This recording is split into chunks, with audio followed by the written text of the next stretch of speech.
Il-Qorti tal-Appell ta' Milan ikkundannat lil politiku Taljan Roberto Formigoni, ħabib kbir tal-Partit Nazzjonalista, 7 snin u nofs ħabs dwar skandlu ta' korruzzjoni li kienet involuta fih il-Fondazzjoni Mawġeri. Il-Qorti laqet l-appell tal-prosekuzzjoni biex iżżid is-sentenza ta' ħabs minn 6 snin għal 7 snin u nofs għal Formigoni.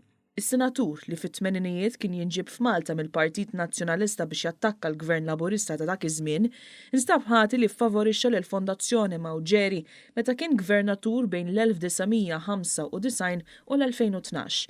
L-investigazzjoni sabet illi l-Fondazzjoni ħalset lil Formigoni b'tajjel barra l-pajjiż l-użu esklusiv ta' 3 jottijiet, somom kbar ta' flus fuq bażi regolari, ikliet lussużi u x-xiri ta' villa f'Sardenja.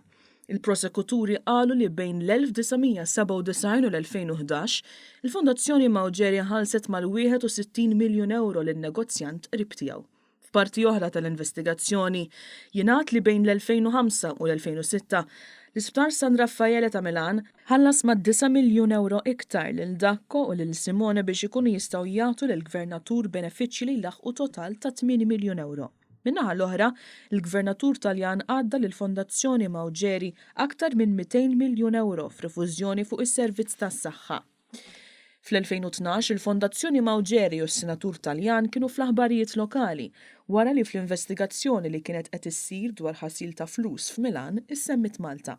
Skont investigazzjonijiet f'Milan, il-Fondazzjoni Mawġeri kienet qed tuża qatt ta' kumpaniji f'Malta għal ħasil ta' flus.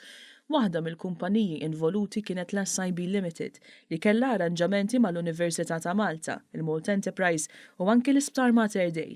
Is-segretarju ta' din il-kumpanija li allegatament kienet involuta f'dan il-każ kien l-avukat David Gonzi, iben l-ex Prim Ministru Lawrence Gonzi.